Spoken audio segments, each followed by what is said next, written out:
Boa tarde, gente. Vou me apresentar rapidinho. Eu sou a Andresa, daqui do Museu da Imigração. Sou pesquisadora e responsável por cuidar da nossa programação de formações, cursos, atividades formativas no geral. E é um prazer imenso para a gente poder promover essa mesa de debate no Novembro Negro, para a gente falar sobre solidariedade e lutas antirracistas na cidade de São Paulo. E para a gente é uma grande honra ter essa representatividade aqui nessa mesa de debate. Então, gostaria de agradecer a todo mundo que topou o convite para participar do debate aqui com a gente e da presença do público também. Sem mais delongas, Tati, por favor. Boa tarde, gente, tudo bem? Estou muito feliz com essa mesa, né? Quando eu pensei numa roda de conversa como essa, né? Estava conversando com o museu, enfim, parecia algo muito distante para mim, assim, era como se fosse uma utopia, né? Mas como artista, eu sempre acreditei que utopia fossem possíveis, né? As utopias, embora o significado da palavra nos diga que não. Porque para mim a utopia, mais do que o sonho, uma esperança, um desejo, às vezes as pessoas falam como coisas possíveis a serem realizadas, né? Que quando a gente quer, a gente consegue, só basta querer, né? Quase como coaches falam muito assim, né?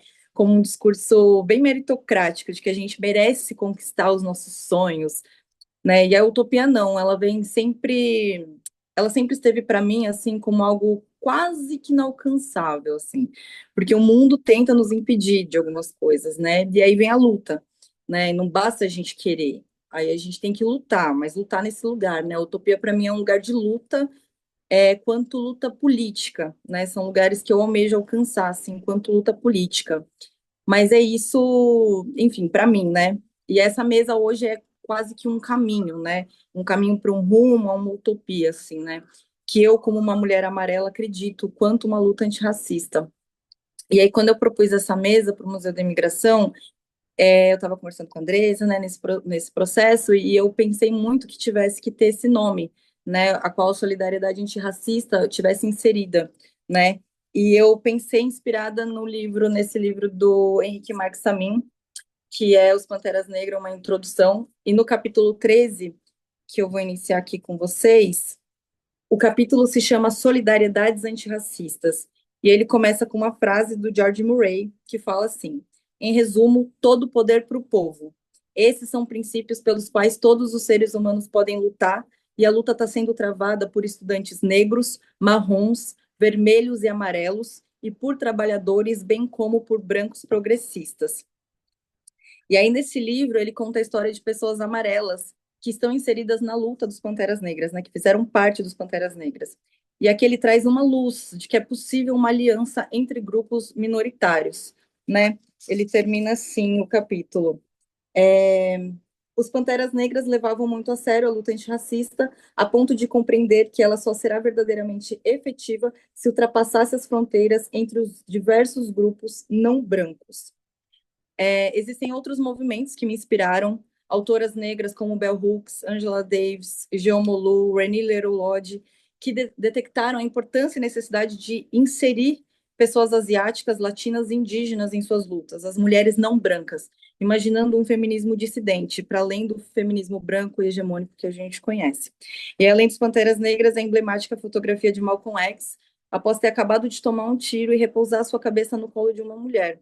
E essa mulher era uma mulher amarela, a Yuri Kochiyama, a sua parceira de luta, a qual ele compartilhava também a data do aniversário, eles faziam aniversário juntos. Então eles eram parceiros de luta. E aí outras inspirações chegaram para mim, pessoas negras dando suporte a pessoas asiáticas no período do perigo amarelo e no mais recente Stop Asian Hate durante a Covid-19, que foi chamado de vírus chinês. E os próprios Panteras Negras também, que foram se inspirando em vários movimentos asiáticos para construir o Panteras Negras.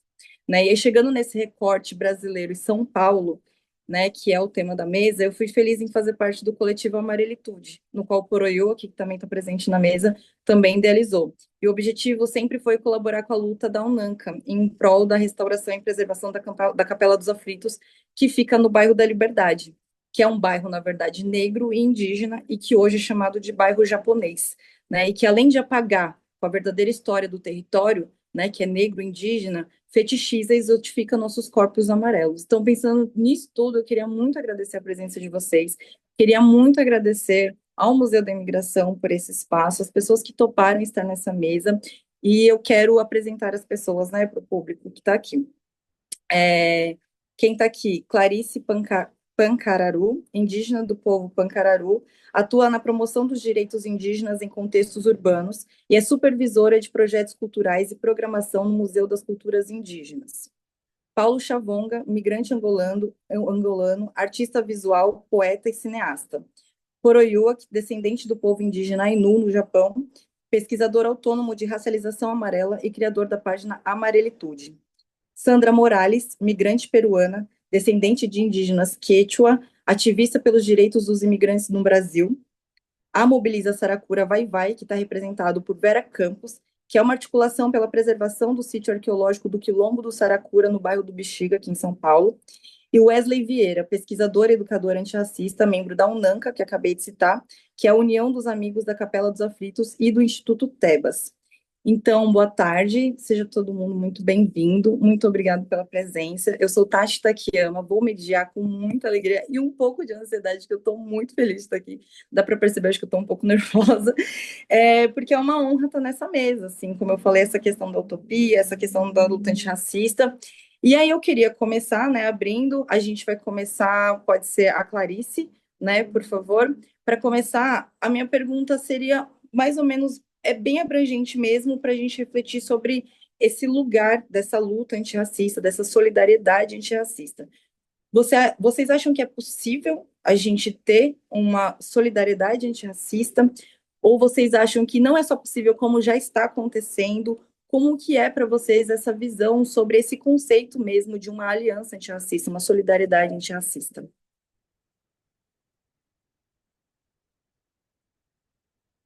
Tá mutado o seu mic. Ai, Obrigada. desculpa.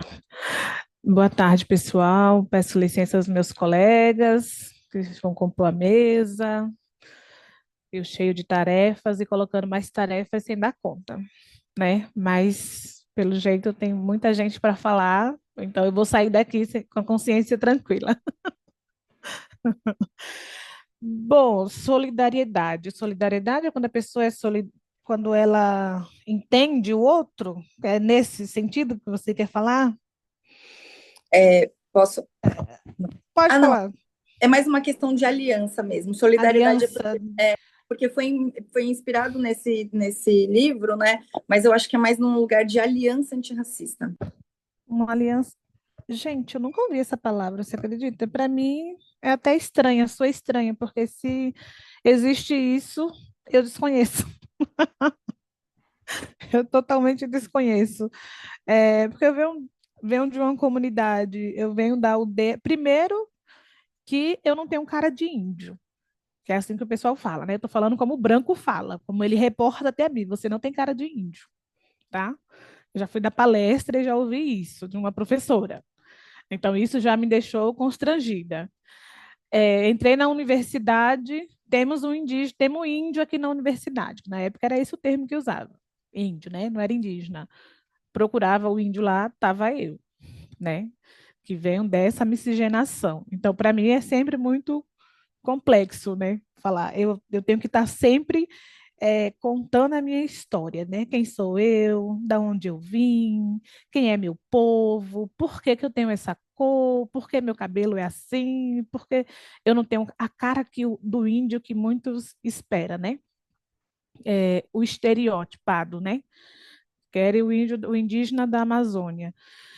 Então, assim, e por ser uma liderança indígena, no contexto urbano, morando em uma periferia, que é algo bem complexo também, é algo que eu senti na pele o quanto é ser difícil ser liderança vivendo no contexto urbano, né, em uma periferia, com uma comunidade de 180 famílias, mais ou menos. 180 famílias, aproximadamente 600 Pancararu. Então já começa por aí, né? E assim, e nem sempre a gente consegue ter essas alianças, né? É, é, com outras, seja políticos, seja pessoas, seja. Porque eu também faço parte do Conselho municipal, estadual, dos povos indígenas, e nem sempre atende às nossas demandas por viver em comunidade, né? Por viver na periferia, pelo fato de não viver em uma aldeia, né? Então tudo muda. Então, assim, esse tema, primeiro que quando eu aceito, já vem o nome do Museu da Imigração, eu falei, não, aceitar que é um parceiro nosso, tal, vou me organizar para mim poder ir, porque eu passo um pouco, porque o que eu trago aqui é um pouco da minha experiência, né? Do que eu acabo vivendo quando chego aqui na cidade de São Paulo, com 15 anos, e tenho que estudar numa escola onde muitas vezes não somos aceitos, somos julgados, criticados, e a gente sofre o racismo o tempo inteiro, né? Eu senti isso por várias e várias vezes, seja na escola, na universidade, ou até mesmo ocupar um cargo que você está ocupando, né? Esses dias eu fiz uma entrevista de mestrado e a pergunta foi, por que que você, né? Por que que você quer essa vaga? E a resposta que eu dei foi, porque muitas vezes somos taxados de burro, de incapazes, porque as pessoas acham que a gente não tem capaz de assumir um cargo que eu assumo hoje aqui dentro do Museu das Culturas Indígenas, que a gente não sabe falar, que a gente não sabe coordenar uma equipe. Primeira razão para mim querer essa bolsa é isso. E depois eu falei do meu projeto. Quer dizer, eu já tinha falado do projeto e falei isso, né? Porque você sente isso, né? Você sente, eu já senti isso, né? Eu já senti isso. Então, nas minhas falas, eu trago muito isso. Viver dentro de uma comunidade, por exemplo, quantas vezes, por ser indígena, por ter acesso a algum direito, direito esse que é por direito, mas conquistado, porque você vai lá atrás, você é chamado de prioridade, né? Por que vocês, povos indígenas, têm prioridade e a gente não tem? Por que vocês têm isso e a gente não tem? Mas ninguém nunca se pergunta se existe uma lei e para que essa lei seja executada, seja cumprida, você tem que cobrar. Porque não adianta só ter. Leis a gente tem várias, mas nem sempre são cumpridas como deveria, né? Então eu fiquei pensando, vou lá com os meus colegas tentar fazer uma fala, né? Eu vim de Pernambuco quando eu tinha 15 anos, eu fui para a PUC fazer um curso de serviço social que eu nem sabia o que era serviço social, só queria fazer o curso. No fim das contas, vim parar na cultura. E ir para os espaços para fazer apresentação, para fazer outras coisas, é sempre um problema também, muitas vezes.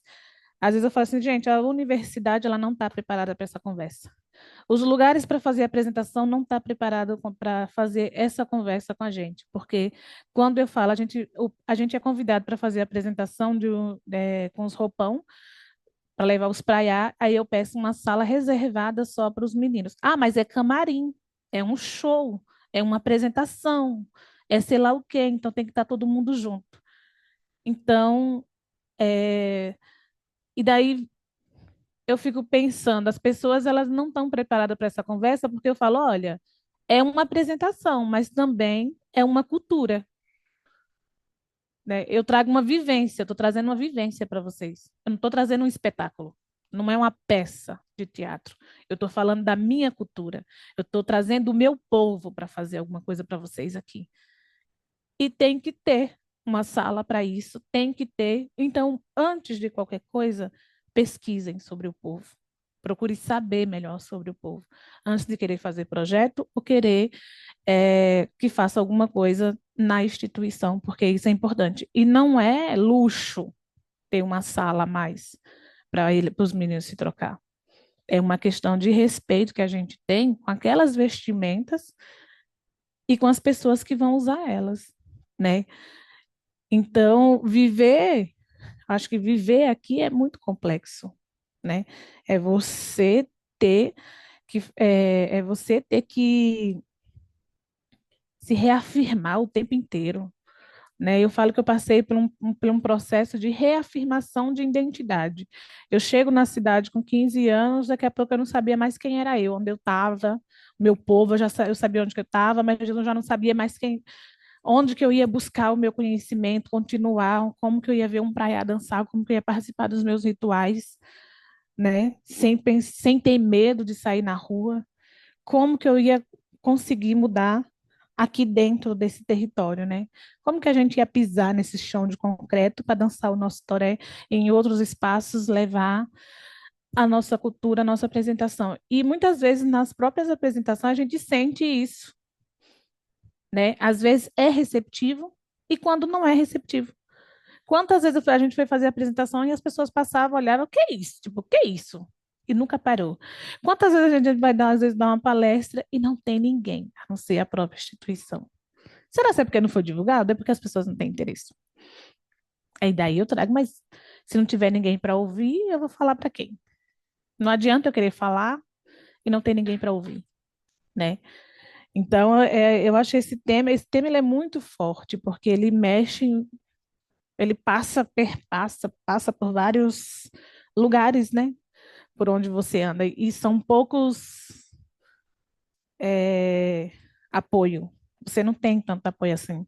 Na própria pandemia, eu pensei que eu ia ficar maluca.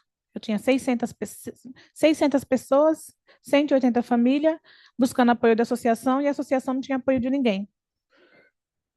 E foi sofrido naquela época, né? Porque eu entrei ali bem no começo da pandemia como liderança. E eu ficava pensando, meu Deus, como apoiar esse povo? Como ajudar esse povo? Mesmo sabendo que não consigo ajudar todo mundo. Uma comunidade que tem aproximadamente 8 mil pessoas, porque a gente mora numa comunidade mista, né? Como viver dentro de uma comunidade que você faz um ritual e o pessoal fala que é macumba, se eu não sei nem o que é macumba. Eu não gosto de falar porque eu não entendo. Eu não sei qual é o significado, né? Não sei qual é o significado, mas para outras pessoas é coisa ruim. Então eu não posso fazer isso na minha casa, mas eles podem fazer o culto deles na casa deles. E eu não posso fazer. Por isso que eu já faço logo é forró. Que daí não vai achar estranho, que a comunidade em si já tem o funk, né? Já tem o funk que é a noite inteira, então eu vou lá e faço o forró, porque para eles é melhor do que nossos rituais. Então, atrapalha. O nosso campeão atrapalha, quer fumar. Nosso cachorro. Quantas vezes minha tia fumou em casa e a vizinha estava reclamando, chamando o nosso fumo de fedido, que era esse povo, e morando com pancararu. O marido era pancararu, porém o marido não pratica a cultura, que é diferente, porque uma coisa é você ser, outra coisa é você praticar a sua cultura. E daí, então, assim, uma violência, né? O tempo inteiro é uma violência. E eu fico mais assim, que eu digo, meu Deus, minha família toda ela é miscigenada, preto, branco, amarelo, indígena. Aí vem eu assim, aí minha filha é mais ou menos, mas é, uma coisa diante dessa, voltando para minha perca de identidade, mas hoje, em qualquer lugar, eu sou Clarice Pancararu. Antes eu era só Clarice. Licença. Clarice, só antes de finalizar, você cita essa questão da sua família, né? Dessa família miscigenada. Como que você acha que funciona, né, em quesito desse termo que a gente tem falado, de aliança antirracista, de grupos minoritários atuando junto em prol dessa luta antirracista? Como que você acha que funciona nesse âmbito familiar miscigenado e também nas suas programações no museu? Você acha que tem caminhado para essa luta conjunta em relação a esses grupos minoritários? Aqui, pensando na programação, é, aqui a nossa programação ela é muito mista, assim, porque o pessoal de Pernambuco passa por aqui, traz o pessoal para fazer a apresentação. Ah, e tem uns Ronin Queen passando por aqui também. Vamos, tem como trazer? Vamos trazer também. Então, é o Museu das Culturas Indígenas, né? Não é o museu de fulano, porque se fosse um museu de um povo só, aí ficaria um povo só. Mas aqui a gente consegue trabalhar com... É um museu do Estado, com toda a sua burocracia, tudo, mas a gente consegue fazer uma programação eh, de acordo com... Assim, da forma que a gente consegue fazer uma programação, consegue trazer alguns artistas diferentes de outros povos. A gente não fica só um povo só. né? Porque se você olhar a programação, tem várias coisas acontecendo. Essa semana mesmo a gente vai ficar maluca aqui. Tá todo mundo maluco, por isso que eu tô meio assim, desorientada. E em relação ao não só ao meu povo, mas à minha família, né? Quer dizer, a minha família não, ao meu povo todo, porque o povo Pancararu, ele é um povo é, miscigenado, né? Tanto que eu tive uma conversa esses dias e o rapaz falou assim: ah, então, mas vocês usam os instrumentos afro, vocês são indígenas afrodescendentes. Eu digo, então vamos lá, meu querido. Vamos mudar essa história porque a gente é indígena mesmo, tá bom? Há quem se identifique como afro, mas há quem se identifique como... A gente é povo pancararu. Em nenhum momento a gente a gente fala, o meu povo falou que era indígena afro. Não, é indígena, a gente é de um povo, entendeu? Então, essa luta, essa, a gente já vem com essa luta dentro, muitas vezes dentro do próprio território, né? Porque volta à questão do estereótipo. O pessoal quer. Então a gente era chamado de caboclo, não era chamado de indígena, era de caboclo, porque por conta da miscigenação, por ser branco, preto, né, de todas as cores, sempre teve essa fala entre com o nosso povo, na verdade, né, com a gente, por ser assim, lindos e maravilhosos, porque a gente tem uma cor perfeita. Muito Oi. obrigada, Clarice, pela sua contribuição. Eu queria passar a fala para Sandra. Pode ser, Sandra? É, tá, tá tudo. Pode ser? Oi, Tati, pode ser Intervir É, sim, sim. rapidinho. Será oi? que seria Claro. uma boa prática você já falar e prepara o próximo? Aí, por exemplo, a gente poderia chamar o Wesley da Unanca para falar em seguida da Sandra. Aí a Tá gente bom, já deixa a pessoa avisada. tá bom. É, é que eu também estava sentindo, né, o que que a pessoa ia falando, né, para ver que o próximo, né, pensando nas pessoas, mas pode ser o Wesley depois da Sandra, sim, acho que também vai fazer sentido.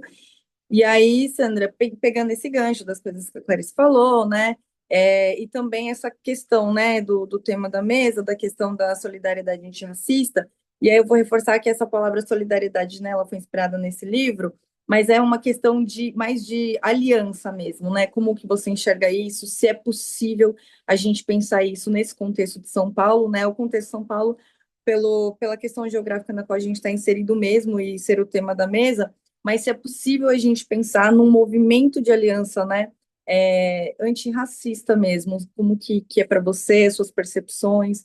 É, obrigada. Obrigada, Tati. Boa tarde.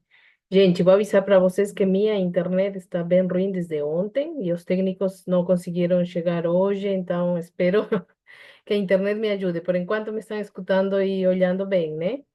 Eu já caí, já voltei, já caí de novo. Às vezes, né, as divinidades não querem minha presença, não sei. Primeiro, agradecer muito ao Museu da Imigração por gerar esses espaços tão necessários e tão, assim, não é tão frequente juntar a pessoas de diferentes lugares de luta, né? Mesmo sejam étnico-raciais. Eu gosto muito do trabalho que está fazendo agora o Museu da Imigração, abriu muito, assim, a todas as etnias, né? A todos os grupos, a todos os povos, ou quase todos. Então, eu queria muito agradecer a Andressa e agradecer também a Tati, porque eu sou das pessoas que sinto que estou me letrando o tempo todo e na semana consegui participar do curso da Tati, que é a primeira vez que eu fazia um curso de letramento racial amarelo. E aprendi muito. Obrigada, Tati, viu? Foi muito bom para mim. Bom, vou me autodeclarar rapidinho. Eu sou uma mulher cisgênero, imigrante peruana, nasci no Peru. Mesmo que eu não gosto de falar muito da nacionalidade, porque sou descendente de indígenas quechuas. Sou psicóloga me autodeclaro contracolonial e antirracista, portanto também tento sair disso de que sou peruana, sou não sei o quê. Mas venho trabalhando muito na temática, evidentemente, pelas questões interculturais que atravessam a minha família, mas também pelos problemas que fui enxergando nos meus pacientes, nas minhas pacientes, especificamente eu atendo mulheres imigrantes que se autodeclaram como indígenas e tem vindo muito para meu espaço mulheres indígenas brasileiras também, que me surpreendi, assim, os últimos tempos estou muito feliz de ter uma troca muito profunda com com os povos de aqui do Brasil. Minha declaração étnico-racial varia muito, depende do lugar onde eu sou lida de diferentes jeitos. Se eu estou na minha cidade, talvez eu não vou ser lida como uma pessoa indígena. E se eu viajo para a capital do Peru, que é Lima, eu vou ser imediatamente lida como uma pessoa indígena, com muito preconceito, com muitos estereótipos, vou ser julgada pelo meu sotaque, e aí já vou começar a sofrer algumas discriminações ou microviolências, né? Entre aspas, as microviolências, porque nunca são micros, né? Mas já só me trasladar da minha cidade de nascimento à capital do meu país, eu já começo a vivenciar muitas questões relacionadas com o corpo, com a raça, com minha cara, com meu sotaque. E já sair do meu país para outros países, evidentemente vou ser lida de muitos jeitos, né? Aqui especificamente em São Paulo, sempre sou lida como uma mulher indígena e constantemente me perguntam, né? Você é índia? Você é índia? Às vezes me perguntam, você é índia? E as pessoas, pelo meu sotaque, imediatamente já sabem que eu não sou brasileira. Então, a segunda pergunta é, você é boliviana? Ou você é da Bolívia? Ou você nasceu na Bolívia, né? Imediatamente já colocam uma nacionalidade em mim. E as pessoas que não enxergam tão rápido o meu sotaque e ainda não sabem se sou ou não sou imigrante, imediatamente me colocam como uma pessoa indígena e muitas vezes com esse olhar como algo exótico, né? O que você está fazendo aqui no meio da cidade, assim? Quando eu me cheguei no Brasil, 14 anos atrás, eu me surpreendi um pouco disso. Esperava outra coisa de São Paulo, especialmente, porque São Paulo, Brasil do jeito geral, mas especificamente São Paulo, tem uma fama aos olhos dos outros países latino-americanos de ser uma cidade muito diversa e muito progre e desconstruída em muitos jeitos, né? Assim, eu me surpreendi muito de ver que existia aos níveis que existe a homofobia, o racismo e tal. E claro, ao começo foi uma surpresa acompanhada de uma negação. Não, isso não é possível. Não, isso não é racismo. A pessoa quis ser amável, só que ela não conseguiu verbalizar bem. A pessoa não quis falar isso para mim. Não, ela está curiosa porque eu não sou de aqui. E então ela quer saber de onde eu sou. Então, ao começo eu fiquei um tempinho na negação, assim, que acho que é bem natural também, porque você se surpreende um pouco e como mecanismo de defesa você quer se proteger e começa a negar, né? Não, não, essa pessoa não, impossível, ela é socióloga. Ou essa pessoa, não, ele é antropólogo, não, ele estudou na USP, não, é impossível. Então você começa a negar, negar, né? Depois dessa primeira fase, eu passei uma segunda fase, que é a fase da, da raiva, da tristeza. Eu passei muito tempo assim. Não cheguei a ter uma crise de pânico como outras pessoas que sofrem racismo ou xenofobia, que não conseguem sair de casa 2 ou 3 semanas, em casos críticos de crise de ansiedade ou de pânico. Eu não cheguei nesse ponto, mas sim cheguei a querer fazer tudo dentro de casa, né? Assim, sair era difícil, assim, vou ter que sair, no metrô já me vão a perguntar de onde eu sou, não vou conseguir nem sentar, que já todo mundo começa a me olhar, aí assim, um pouco com medo. Mas essa fase durou muito pouco, porque já quase, quase aí eu comecei a trocar muito com outras pessoas imigrantes, comecei já um ativismo aqui no meu bairro e comecei a pegar essa raiva e convertir em ação política. Essa história, assim, pequena história que estou contando para vocês, eu escrevi e está publicada em um texto no blog do Museu da Imigração. E acho que a partir disso também que me convidaram, porque eu tentei relatar o que eu vivenciei, que sirva não só para outras mulheres imigrantes indígenas como eu, né, que he hecho as aimaras, mas também talvez para qualquer pessoa racializada, amarela, negra, parda, qualquer pessoa racializada que talvez passa por essas 3 fases também. Não necessariamente todo mundo tem que virar ativista, tá? Não, não necessariamente, mas também tem outros caminhos, né? A arte, a literatura, tem feito também muitos trabalhos de cura e também de ir quebrando esses estereótipos e esses preconceitos que persistem tanto. E eu queria conversar com vocês sobre isso e também contar para vocês que o Instituto Brasileiro de Geografia e Estadística jogou dias atrás os resultados do último censo, que foi feito no ano 2022. Vocês devem estar por dentro. E esses resultados foi impressionante para nós, como imigrantes, porque é a primeira vez que o Instituto inclui dentro da sua pesquisa pessoas indígenas imigrantes, ou indígenas em mobilidade, como nós nos chamamos, porque antes não éramos incluídos, né? Eram as 305 etnias brasileiras, com as 295 línguas das etnias brasileiras, e tudo bem, claro que sim, tem que estar presentes, estão vivas, são o Brasil, são a alma brasileira, mas também sentíamos uma falta de presença dentro da estatística de pessoas indígenas em mobilidade como eu. E essa estatística talvez não seja tão importante assim, porque às vezes são só números, mas não, para nós é importante porque, primeiro, permite lutar agora por políticas públicas para esses grupos também, entre elas, uma luta mais real contra o preconceito e o racismo que vivenciamos cotidianamente porque nós não vivenciamos um racismo letal, como o da população negra que acabamos de ver no Rio de Janeiro, né? Acho que todos sofrimos muito 2 semanas atrás com o que aconteceu no Rio de Janeiro, e que acontece todos os dias, a verdade, né? Não é uma coisa que temos que falar do que aconteceu nas favelas no Rio de Janeiro para saber que existe. Talvez não seja um racismo letal, mas no fundo é. ¿Por qué? Ahí que voy a explicar algo para vocês que provavelmente sabem, ou talvez primeira vez também que vão a saber disso. Eh, a comunidade principal de imigrantes aqui em São Paulo é a comunidade boliviana, tanto por número como quanto por essa pesquisa do Instituto Brasileiro de Geografia e Estatística, porque a maioria de indígenas que se autodeclararam aimaras ou quechuas são dessa comunidade boliviana. E a maioria de filhos e filhas dessa geração, que chegou entre os anos 90 e os anos 2000, são pessoas que sofrem tanto racismo, tanto estereótipo, tanta discriminação e exclusão, que acabam se apagando como pessoas. E eu considero isso um tipo de letalidade também, né? Porque você acaba negando de onde você muitas vezes negando aos pais, não querendo falar espanhol, não querendo falar quechua, não querendo falar aymara, não querendo vestir suas roupas, usar seus brincos, seus colares. E esse apagamento, especialmente que acontece na adolescência, gera muito sofrimento na população dessa segunda geração de bolivianos. É bem duro isso, enxergar isso. Obrigada, Andreia, não se preocupa, já estou chegando no final. É muito duro enxergar isso, e mais duro para mim não é enxergar uma população brasileira, uma sociedade brasileira que ainda não fala dessas questões com tanta abertura. É mais duro para mim que os próprios imigrantes não queiram falar disso.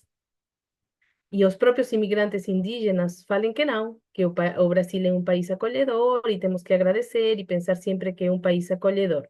E claro que sim, o Brasil é um país acolhedor porque tem leis muito boas, comparado com outros países, é um dos países que as leis são das melhores em quanto aos temas de migração e refúgio. Mas na prática, né? Todos sabemos isso também. Na lei está que nas escolas deve ser ensinada a história brasileira, a história africana, a história indígena, e na prática não necessariamente é assim. Então, o mesmo acontece com as leis de imigração. São leis muito boas, se fala muito sobre imigração, nós vemos imigrantes nas ruas, que não são necessariamente assassinados nem tal, mas não necessariamente no nosso cotidiano nos sentimos totalmente acolhidos. Sempre vamos a ser o diferente, sempre vamos a ser aquele que está no final da fila, sempre vamos a ser aquele que é questionado, né? Vira e mexe me perguntam, e por que Brasil? E por que você mora no Brasil? E por que, se você luta contra o racismo e você considera o Brasil um país racista, você mora aqui? E já a pergunta é racista. Já a pergunta de questionar minha existência e onde eu escolhi morar é racista. Mas me pergunta muito isso, né? Você luta contra o racismo, você é ativista, você é muito letrada, porque eu faço letramento em todo lugar, especialmente contra a população andina ou indígena imigrante, ou contra os imigrantes do jeito geral. Porque quando falo de preconceito, de estereótipo contra os imigrantes, não estou falando unicamente dos bolivianos, dos venezuelanos, dos peruanos. Faz pouco tempo também um imigrante senegalês foi assassinado no Brás pela polícia militar. Eh, Para nós, isso é uma demonstração que temos que agir, que não podemos ficar caladinhos, acreditando que está tudo bem, mesmo tendo os avanços que temos, tá? E ontem a Tati falou um pouco desses avanços também. Então, já para fechar minha fala, Tati, eu acredito que precisamos fazer aliança, sim. Acredito que temos dado alguns passos, mas acho que falta muito por fazer ainda e não podemos nos tranquilizar com os passos que foram dados, especialmente nos últimos anos, tanto quanto as leis de imigração, as leis contra, considerando o racismo um crime, os eventos em todos os lugares, centros culturais, SESC, nas ruas, pró-Palestina, blá, blá, blá. Claro, eu sei que tem uma aliança, mas ainda não está sendo tão efetiva.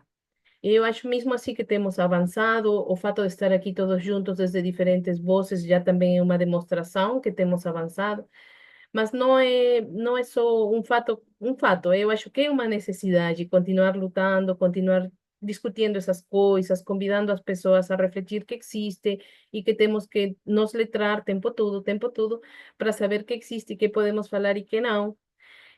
Aqui na esquina da minha casa tem um supermercado, os donos são chineses.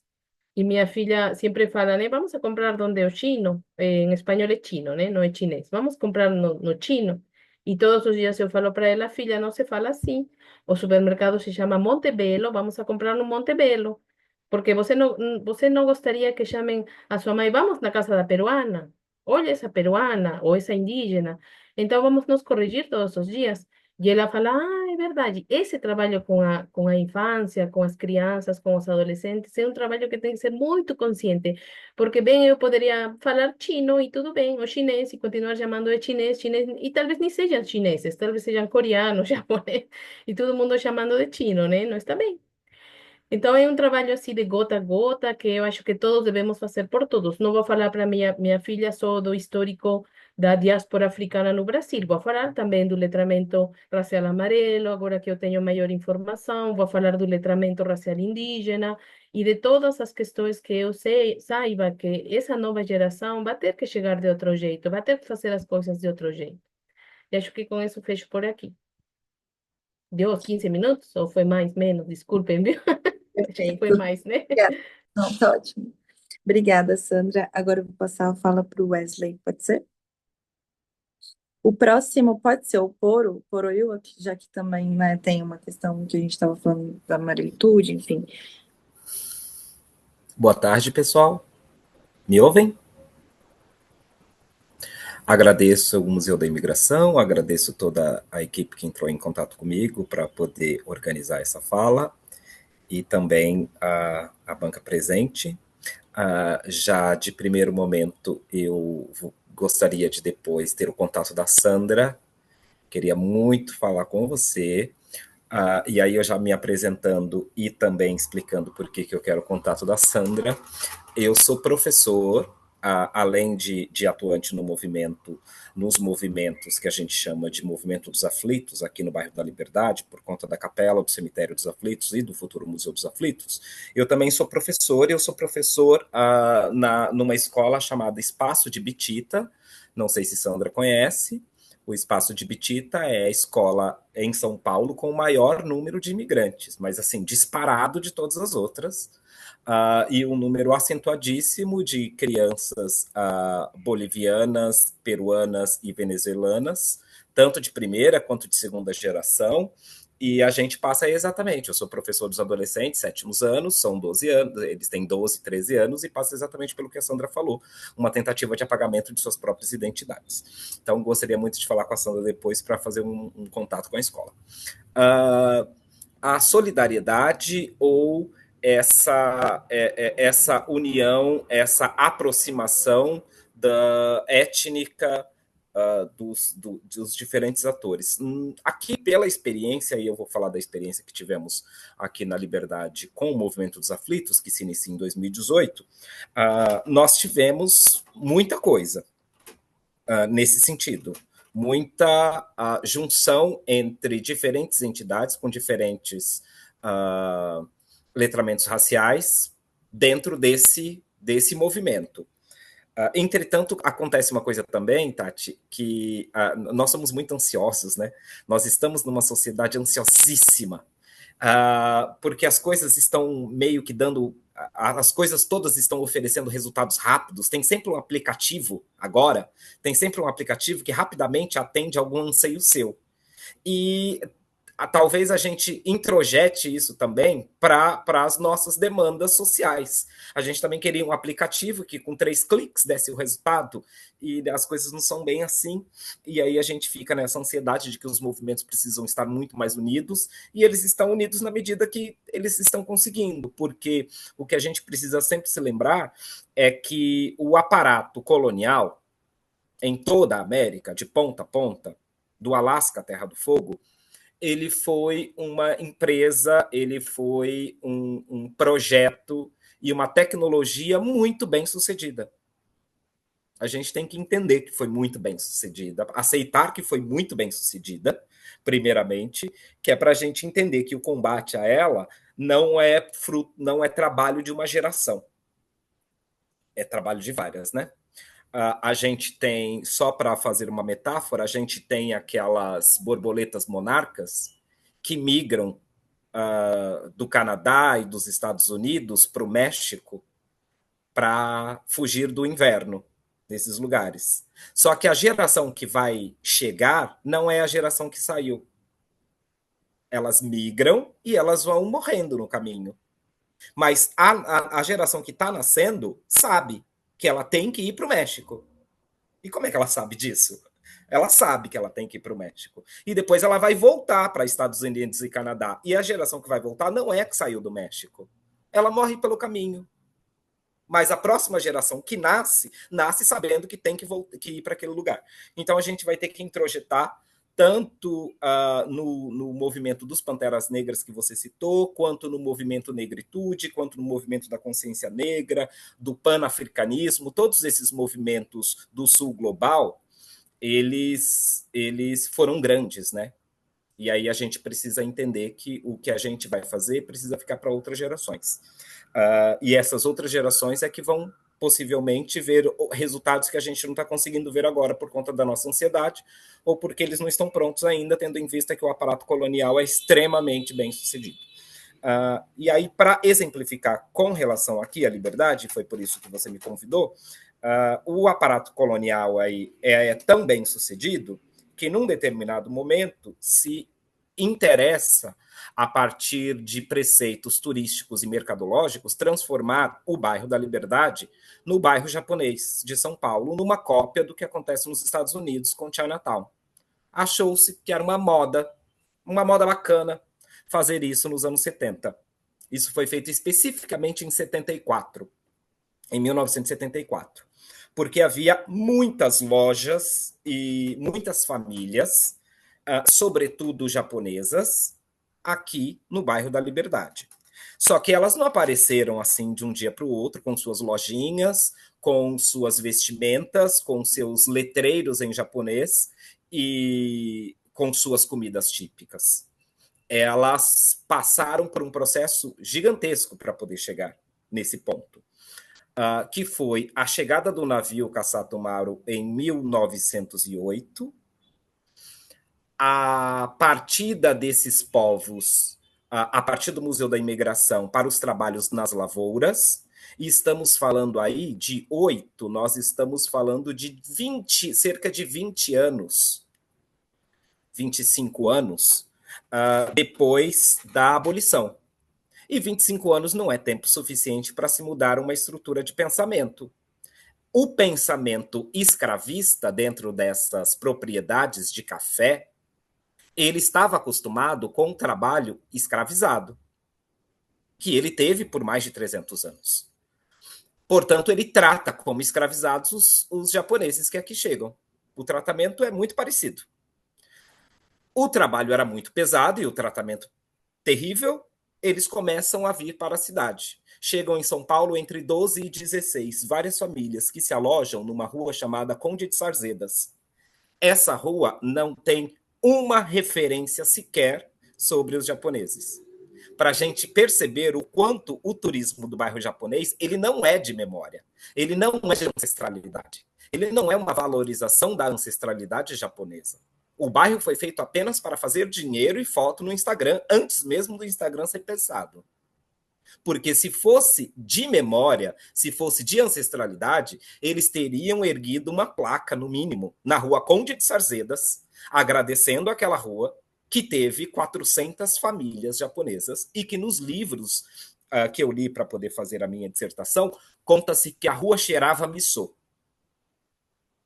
Esses trabalhadores, essas famílias, quando aqui chegam e estão nessa rua e vão desenvolver aí os seus vários tipos de trabalho, criar as suas escolas que se ensinava japonês e também se ensinava português, frequentar as missas na igreja de São Gonçalo, que hoje é a igreja nipo brasileira,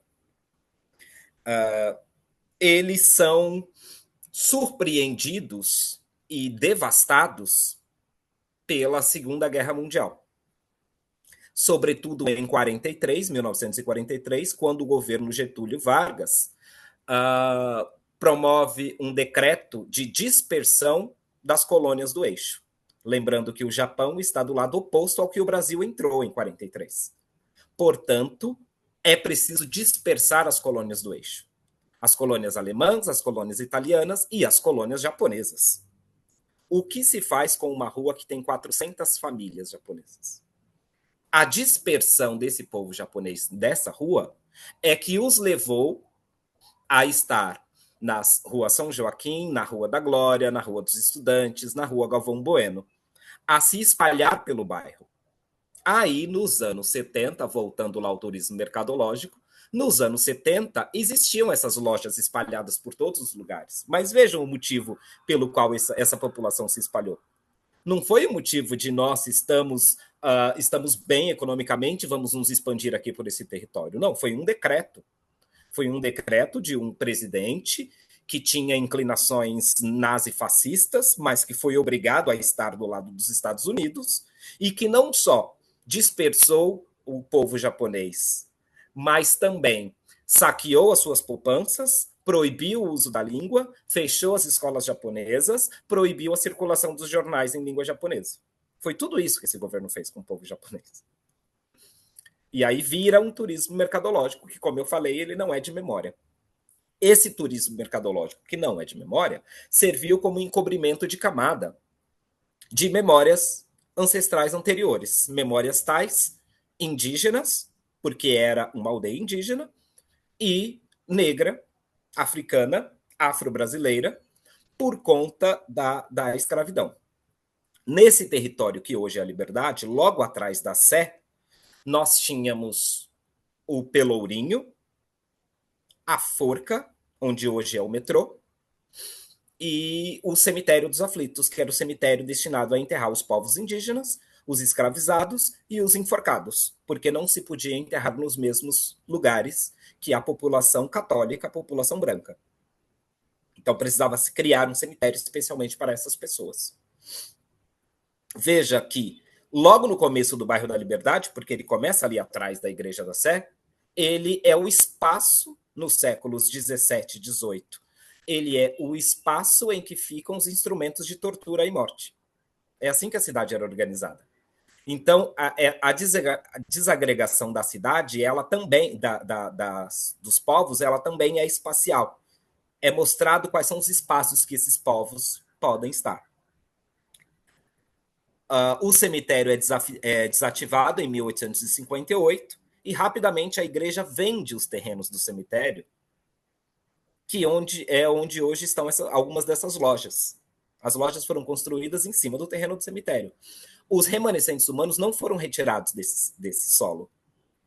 Os remanescentes permanecem lá. Tanto que em 2018 foram encontrados 9 remanescentes humanos, que costuma se chamar de ossadas. Foram encontradas 9 ossadas. E agora, com a reforma da Capela dos Aflitos, foram encontradas mais 2 de um lado e 7 de outro, da Capela dos Aflitos. Isso está para estourar na imprensa em breve. Foram encontrados mais remanescentes, porque não foram tirados. Restou apenas a capela. E é por ela que, por anos, lutamos com a União dos Amigos da Capela dos Aflitos para que ela fosse restaurada. Agora, sendo restaurada, quando se fez uma investigação de solo, né, quebrou-se, abriu algumas janelas de arqueologia no solo ao redor da capela e foram encontradas mais esses remanescentes humanos. Então, nós temos novidades por aí a chegar pela imprensa sobre esses novos remanescentes. Esse terreno que foi, cujo sobrado foi demolido e que nós encontramos aquelas primeiras ossadas, os primeiros remanescentes, o objetivo dele era criar um mini shopping.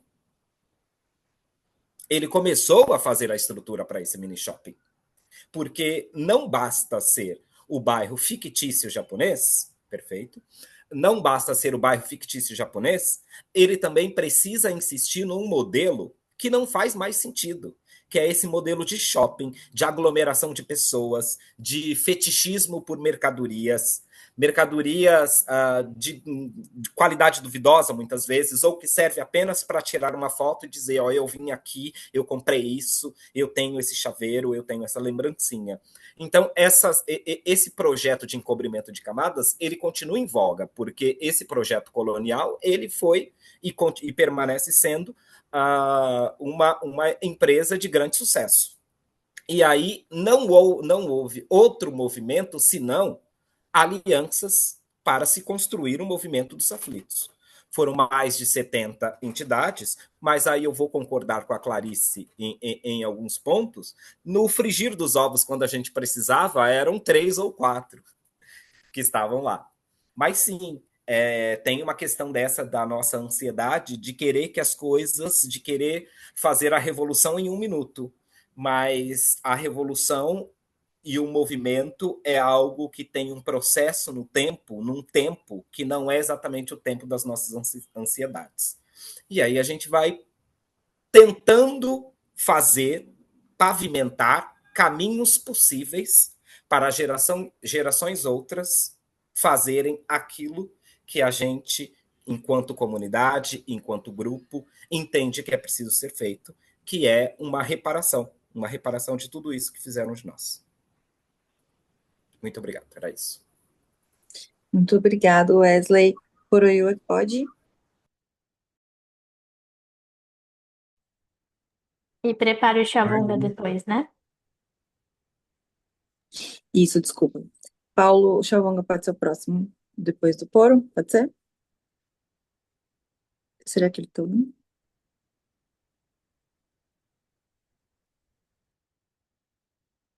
Pode ir, Poro. Bom, boa tarde, gente. Agradeço pelo convite, agradeço a iniciativa do Museu da Imigração. Muito contente de poder aprender com vocês aqui um pouco, a partir das partilhas, do histórico de luta de vocês também, sobre a questão da solidariedade antirracista, né, que a Tati trouxe, da possível aliança, se é que é possível, se é que estão sendo feitas alianças, né?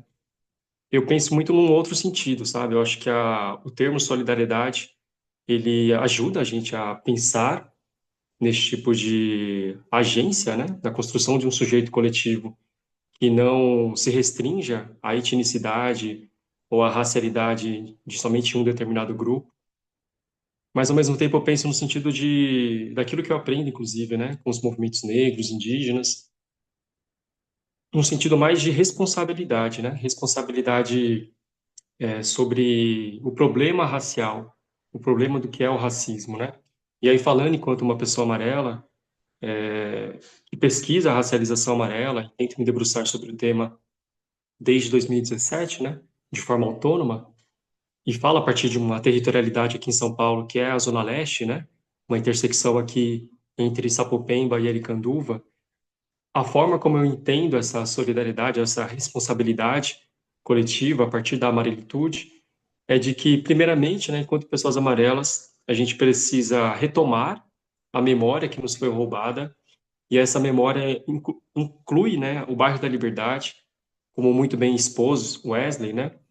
O bairro da Liberdade, ele é fetichizado, é estereotipado como um bairro japonês, e para além dessa modificação arquitetônica na paisagem colonial da branquitude, né? De pessoas não brancas, de observarem esse bairro como se estivesse chegando ao Japão, para além dessa problemática, dessa identificação e do quão lucrativo é para comerciantes amarelos também nesse local, talvez haja, e é parte da responsabilidade, né, enquanto pessoa amarela, enquanto nós, pessoas amarelas, de aprofundarmos essa discussão, né, de ter como foco também, se o intuito é o desembranquecimento, é a retomada da memória negra indígena do bairro da Liberdade, apontar para um problema que é muito óbvio, né, mas que nem sempre é visto como tal, que é a própria orientalização em si, que essa estrutura orientalizante que foi inaugurada em 1974, né, ela cumpre pelo menos duas funções. Uma das funções é de apagar o histórico do racismo de Estado contra pessoas amarelas, como Wesley mencionou também na sua fala. Em 1942, pelo menos 400 famílias de ascendência japonesa, e aí há uma outra problemática em relação ao termo de imigrante japonês, né? Porque a própria construção e o consenso que a gente tem sobre a utilização desse termo, imigrante japonês, apaga duas etnias indígenas que foram trazidas à força para cá dentro dessa política imigratória, né? O povo indígena Utinancho, do sul do arquipélago japonês, e o povo indígena ao norte do arquipélago japonês, o povo Ainu, que é o povo do qual eu tenho ascendência, né? Sou descendente desse povo. Então, nessa expulsão de 1942, que fazia parte do contexto, sim, da Segunda Guerra Mundial, mas há um viés também muito problemático nessa interpretação de que essas políticas, né, de expulsão, como ocorreu no bairro da Liberdade, de mais de 400 famílias, e aí lembrando que nesse período, né, cada família tinha cerca de pelo menos de 4 a 6 pessoas. Então, pelo menos cerca de 2.000 pessoas foram expulsas do bairro da Liberdade no prazo de 24 horas, né? De 24 a 48 horas, mas também por caminhões do Exército, né, pelo DOPS ou DEOPS, que atuaram com as forças policiais para a expulsão forçada dessas pessoas, um despejo massivo, né, como ocorre até hoje com relação às populações originárias, às populações periféricas, mas que também ocorreu em relação à população amarela no Brasil. E isso somente falando do século XX, né? Então, esse bairro, a orientalização desse bairro, que é essa arquitetura bizarra, grotesca, né?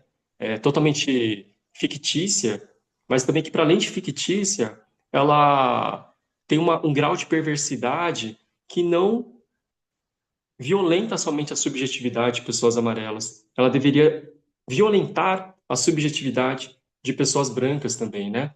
Porque ao orientalizarmos o bairro da Liberdade, apagando a sua memória negra e indígena, e considerarmos que essa orientalização ela corresponde a uma identidade humanizante de fato, corresponde à história, à memória de grupos de povos do leste asiático, né? Ou mesmo que fosse somente especificamente em relação ao chamado povo japonês, né? Essa problemática, ela deveria incidir do outro lado da moeda, que para além da fábula, da ficção, da orientalização, do termo oriental em si, existe a fábula da ocidentalização, né? Então não há nada mais ocidental e ocidentalizante do que instituir no bairro da Liberdade, que é formado por esses aparatos coloniais de tortura, de assassinato, né, de todas as formas de brutalidade que ocorreram durante o período colonial, mas também repercutem até os dias de hoje, né, como a Sandra Morales também mencionou, da Operação Delegada, de como os imigrantes africanos, né, e recentemente um imigrante senegalês foi assassinado pela polícia militar por conta dessa operação, que tem um grau também de violência classista, né, de focar nesses comerciantes ambulantes. E dentro dessa operação delegada, recentemente também tivemos uma senhora, uma idosa amarela ambulante também, que foi violentada, né, foi gravada, enfim, repercutiu na mídia, mas essa violência com relação a essa senhora amarela, ela é um dos casos, né, é exceção quando a gente pensa em violência policial sobre trabalhadores negros, pessoas pobres, periféricas, na cidade de São Paulo, né, enfim.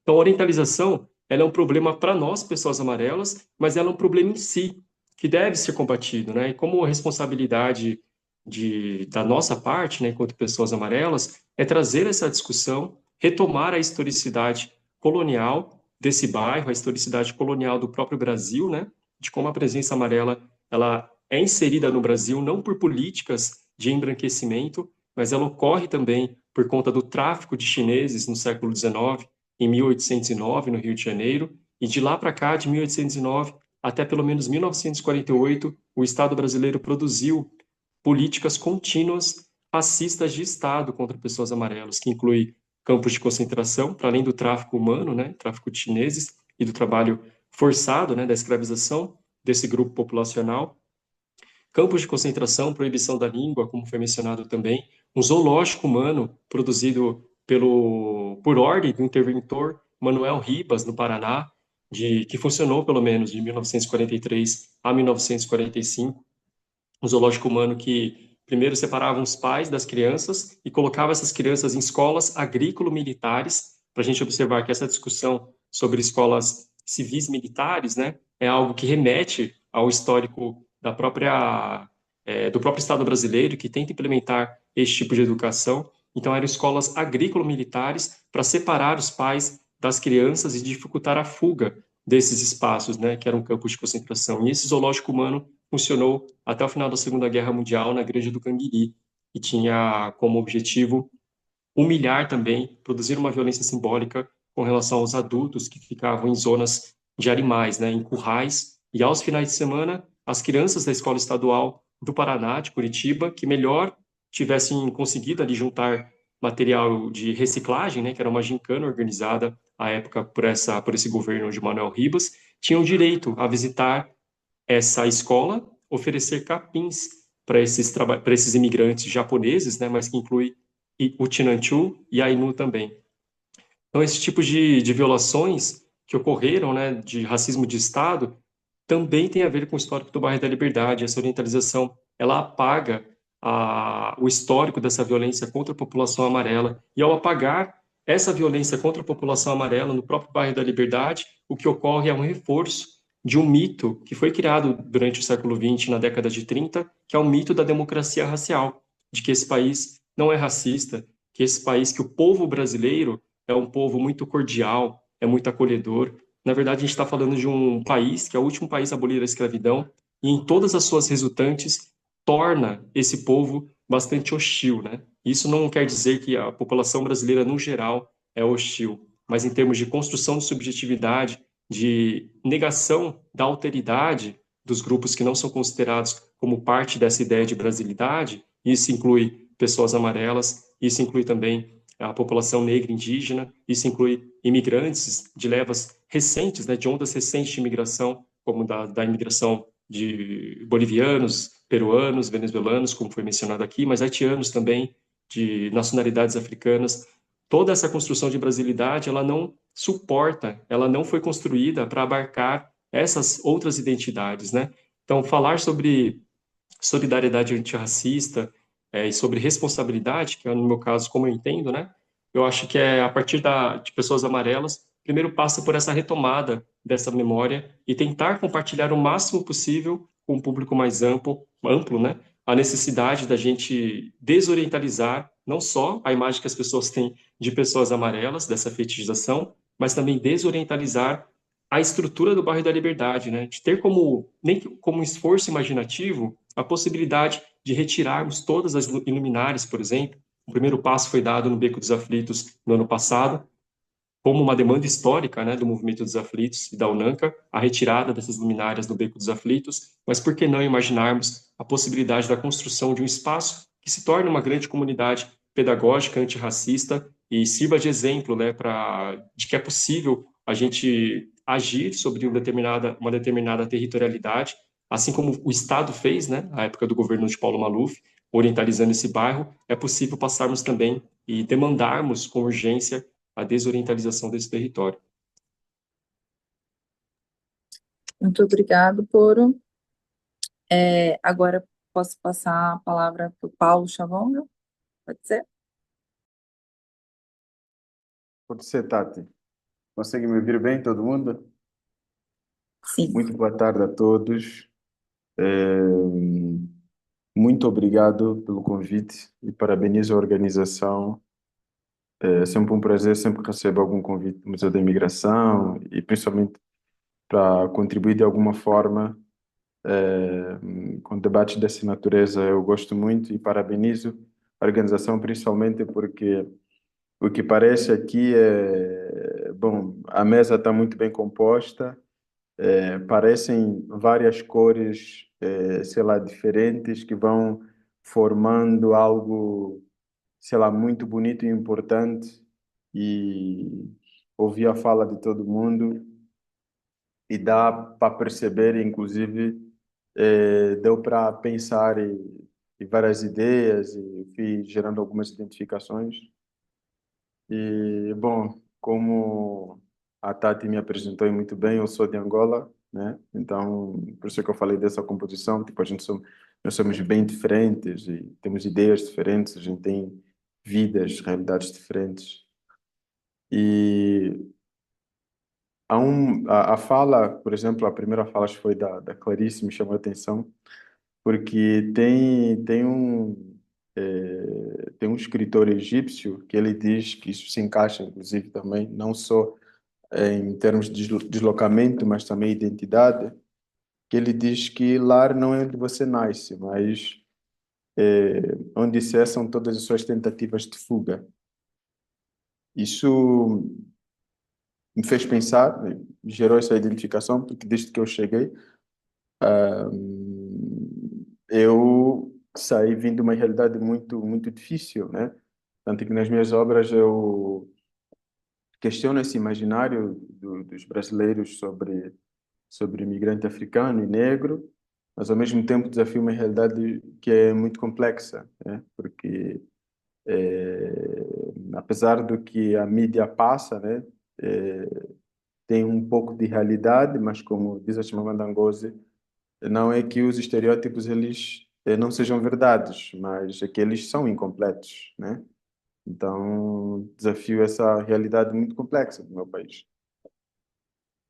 E quando eu cheguei aqui, ou seja, antes de eu vir aqui, por exemplo, eu não tinha esse contexto racial. Então, não existia essa coisa de, sei lá, eu precisar me entender enquanto um homem preto, sabe? Porque a única desigualdade que vai existir no meu país é só mesmo desigualdade econômica e tal, então só questões de classe social, e não racial. Isso foi um impacto muito grande quando cheguei aqui. Mas, ao mesmo tempo, cheguei em questão de identidade, por exemplo, na frase que eu mencionei há pouco tempo do Naguib, que é o escritor egípcio, há é uma questão muito forte que é também parte dessa violência. O que a gente vê diariamente nas ruas e nos noticiários, eu acho que é tipo, é só um resultado de algo que é muito, mas muito maior e que antes da gente enfrentar nas ruas, a gente enfrenta dentro de nós. Então, quando eu cheguei, além das pessoas pretas que eu encontrei aqui, brasileiras, né, que também foi de alguma forma uma certa surpresa, porque nas novelas a gente acompanha muitas coisas do Brasil, a gente fala inclusive do Brasil como um país branco, sabe? Um país de gente branca, um país dos brancos. A gente tem esse costume de falar, por exemplo, de países europeus. Ah, fulano foi no país dos brancos, então a gente inclui inclusive o Brasil nesse pacote.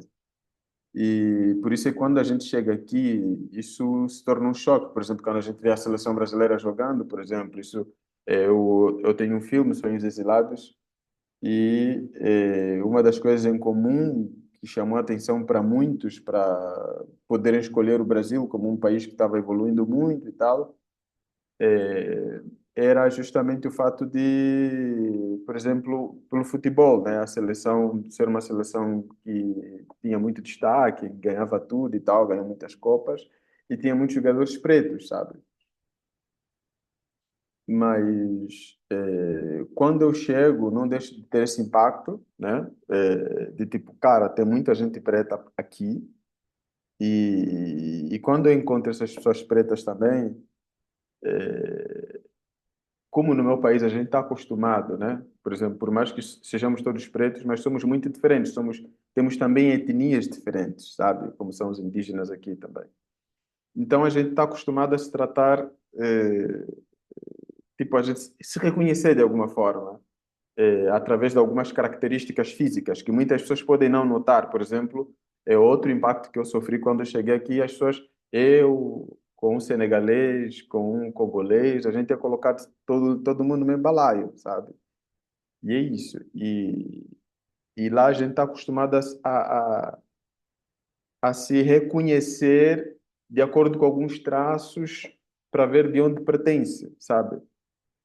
E nessa questão de pertencimento, quando eu chego para o Brasil, eu me deparo com uma realidade das pessoas pretas brasileiras que é um lugar de muita violência. Então você procura uma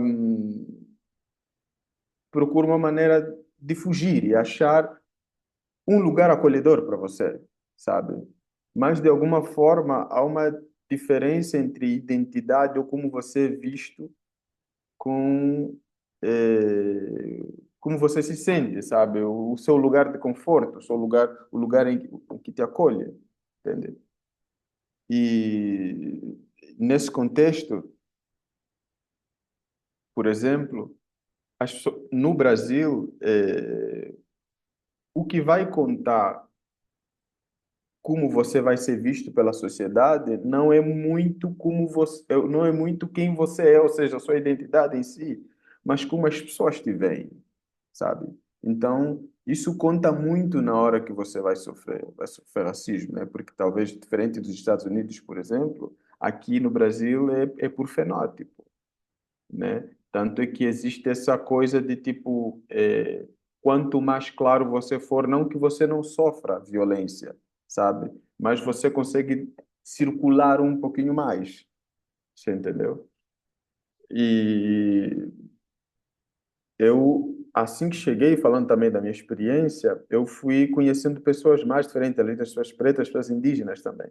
Inclusive, na minha última exposição individual, onde o Arco-Íris se esconde, que aconteceu aí no Museu da Imigração, eu convidei a Linhas Divinas para trabalhar, a equipe toda praticamente, da minha parte, né?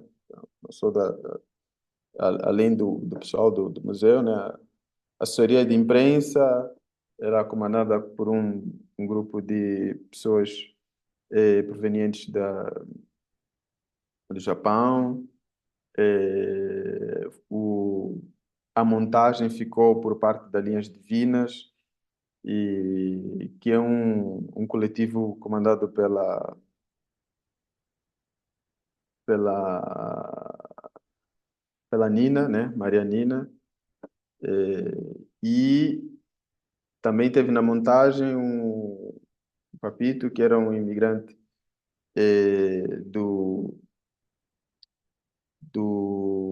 de Cuba. E isso só aconteceu porque gerou uma certa identificação com essas pessoas, porque quando chego no Brasil, a pessoa branca ela é encarada como uma pessoa, sei lá, é a pessoa. Por exemplo, quando você vai dar descrição de alguém, por exemplo, já aconteceu várias vezes, eu vou dar descrição de uma pessoa, eu falo, uma moça assim alta e tal, e a pessoa quando, tipo, depois aparece a pessoa, ela fala que, tipo você esqueceu de descrever que essa pessoa ou é negra, essa pessoa, sei lá, é japonesa, como as pessoas costumam dizer, essa pessoa tem traços indígenas, né? Então a gente acaba gerando essa identificação, principalmente quando a gente vai conversando e você vai sentindo, não só pelo que as pessoas, não só pelo que elas falam, mas a gente consegue sentir de alguma forma, assim como você sente quando a Clarice fala, assim como você sente quando a Sandra fala, sabe? Então, sei lá, de níveis diferentes, você consegue sentir. E por mais que a gente se politize, por mais que a gente, sei lá, vá estudar, quanto mais a gente luta, até nos próprios movimentos, de acordo com as falas, os espaços e a forma como uma pessoa fala, o quanto essa pessoa se sente à vontade para falar, isso está muito ligado também a como a sociedade vê essa pessoa, tipo, qual é o espaço, qual é o lugar dessa pessoa na sociedade.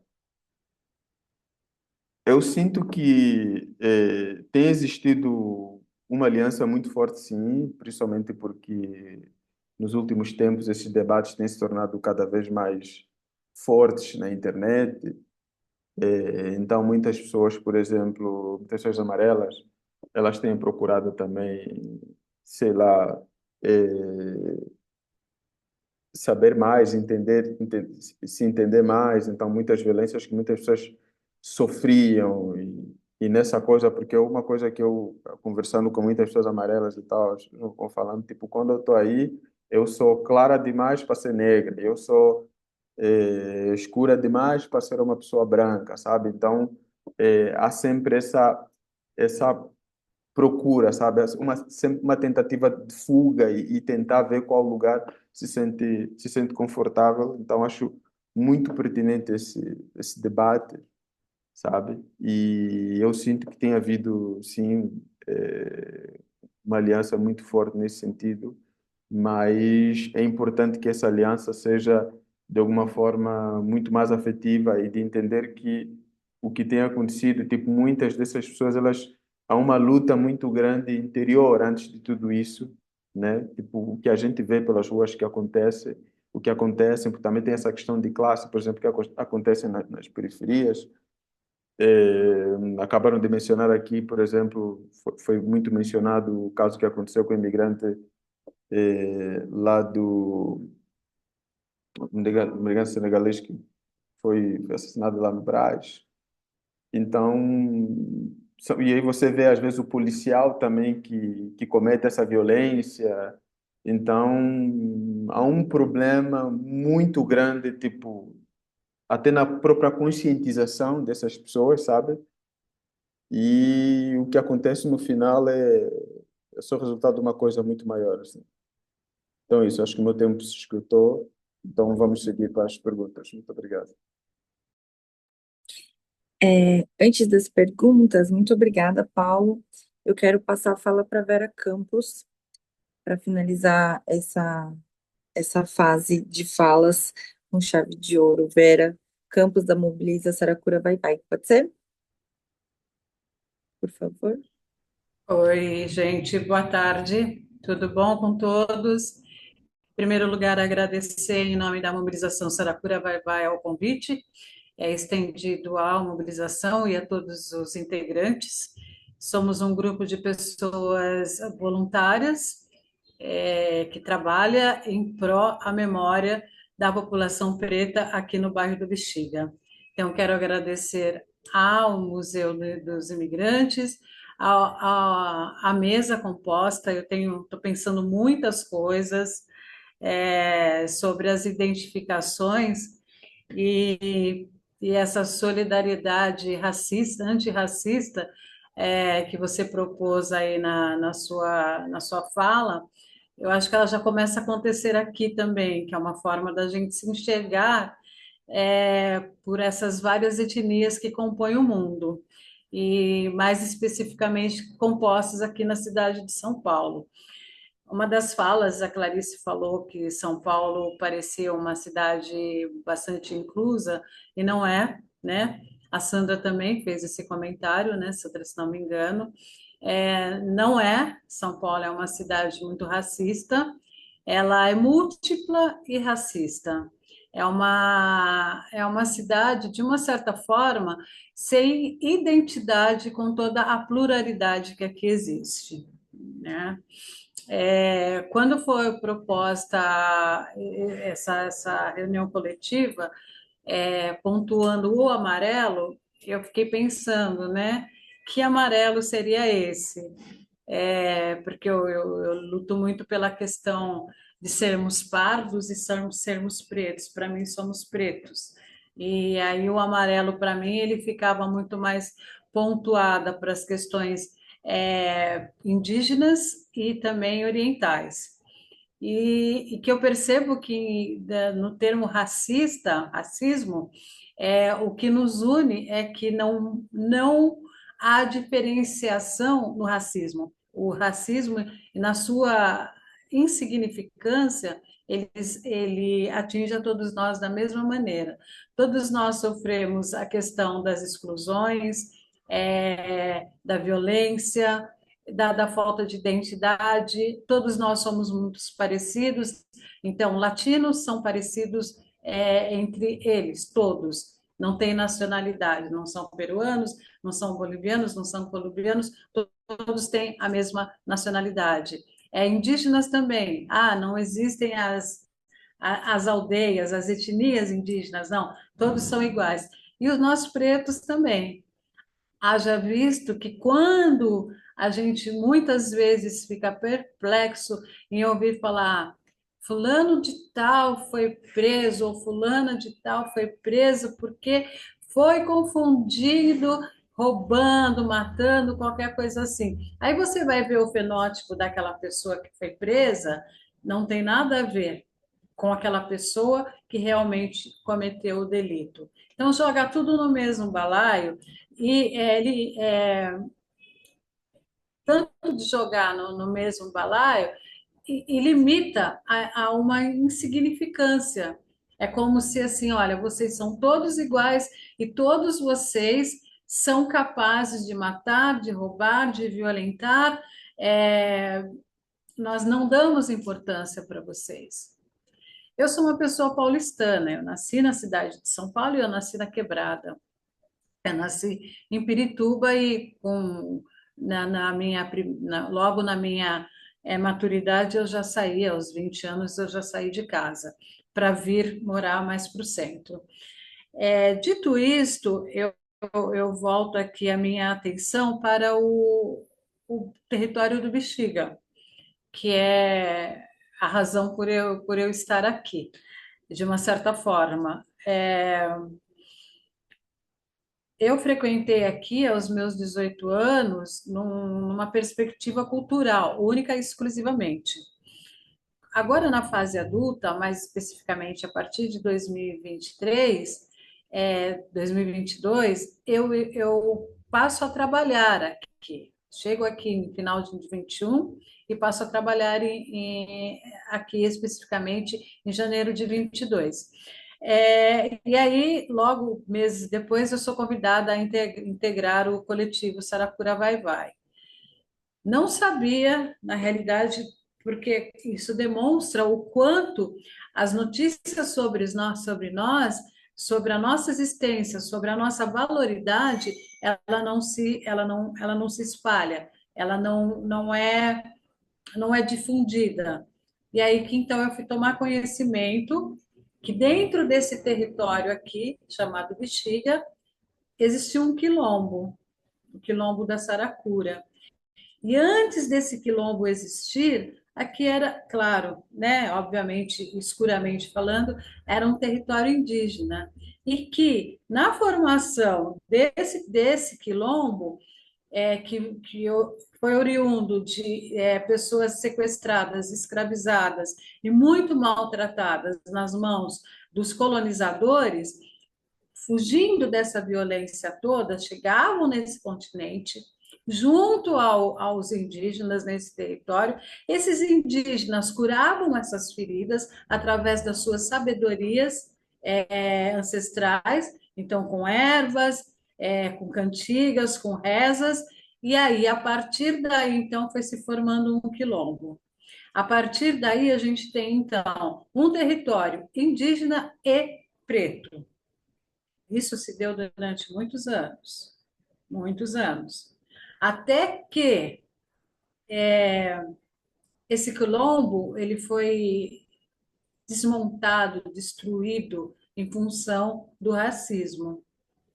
Porque o colonizador, para ele, não poderia existir. Se a gente for pensar em Palmares, Palmares existiu anos, e foi extinguido. Por que o nosso território aqui no Bexiga também não seria? Foi.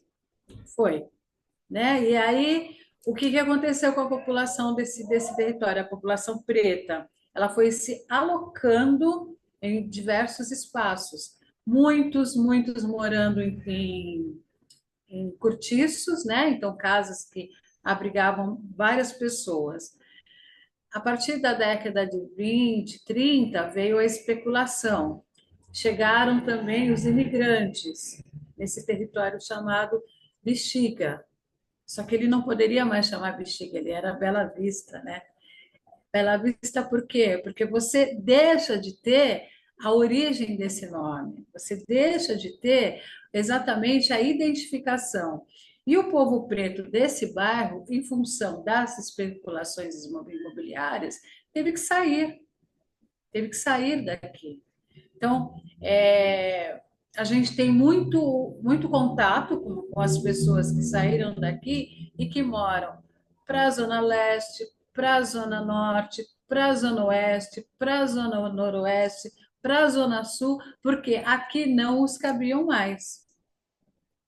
E as pessoas que aqui resistem no território do Bexiga, elas chegaram até nós também com as suas memórias.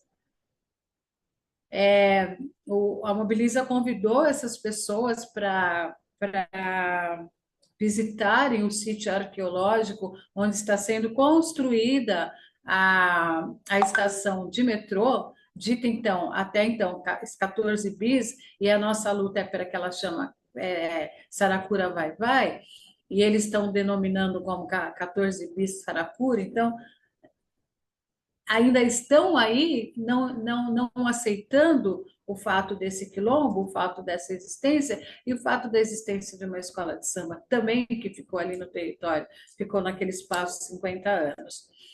E aí nós do Saracura Vai Vai, nós convidamos pessoas religiosas, pessoas do bairro que moravam e que moram aqui para visitarem esse sítio arqueológico. E foi uma comoção muito grande. Uma identificação muito grande com o seu povo, com a sua história, com a sua memória. E muitas falas assim, nós somos expulsos do nosso território. Obviamente que a gente limita ao Saracura Vai Vai, porque nós estamos atuando aqui agora pela preservação das mais de 100 mil peças, 110 mil peças achadas remetentes a esse quilombo ou a toda a existência anterior, mas também tem uma memória preta nessa cidade toda, nessa cidade como um todo. Nós, pretos, nós podemos estar com as melhores roupas, nós podemos estar com os melhores sapatos, nós podemos estar com os melhores carros, nós podemos tentar acessar os melhores espaços, mas nós sofremos todos os ataques racistas possíveis e imaginários, todos. Então, essas pessoas, elas sabem disso. Elas sentem na ferida, na pele, assim como sente a Sandra, assim como sente a Clarice, assim como sente o Chabunga, né? Porque o que é a solidariedade antirracista nesse mundo todo? Nós, o Saracura Vai Vai, de uma certa forma, a gente está trabalhando aí o letramento racial. Nós fazemos caminhadas com escolas, com faculdade, com grupos, com coletivos, e muitas pessoas mal sabem do que acontece aqui nesse território preto, como mal sabem o que acontece naquele território preto em Penha, em Pirituba. Falta a comunicação e uma identificação. Nós nos estranhamos também. Nós pretos também nos estranhamos, porque nos foi ensinado a nos estranhar. Então, a solidariedade antirracista, ela tem que partir, ela tem que se fortalecer muito em nós, né, com as nossas próprias etnias, para que a gente possa sair por aí gritando, difundindo cada vez mais essa solidariedade antirracista, que é o tema que você nos trouxe, né? A Vai Vai é uma escola de samba que ficou 50 anos ali no território, é, ali onde está sendo construída a estação de metrô. E para mim, para nós, aqui é o segundo quilombo expulso do território do Bexiga. Então, a identificação nossa, em termos pretos, amarelos, nessa cidade, a nossa luta, como é a luta no Valongo, como é a luta aqui na Liberdade, é de muita igualdade, é de muita luta. É de muita luta. E nós do Saracura Vai, a nossa luta agora, nesse exato momento, é para que consigamos ter o reconhecido e montado, efetivado, um museu com essas 110 mil peças, que provavelmente já pode ser até mais. É isso, finalizo. Eu acho que deu, né? Vera, muito obrigada a todo mundo, né, pelas falas de vocês. A minha cabeça está muito, muito bom, assim, ouvir vocês. Queria abrir agora para o público, né, caso tenha alguma pergunta, caso tenha alguma informação a mais, ou ideias, alguns questionamentos ou reflexões. Alguém gostaria de falar?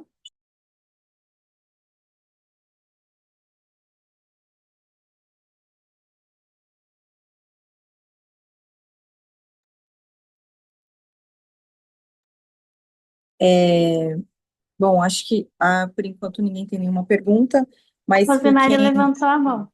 Aí, tá vendo? Igual ontem no curso, né? No decorrer do curso, não aparece para mim as mãos levantadas, mas Tudo obrigado bem, por me eu fico de Acho que olho. tem duas Imagina. mãos.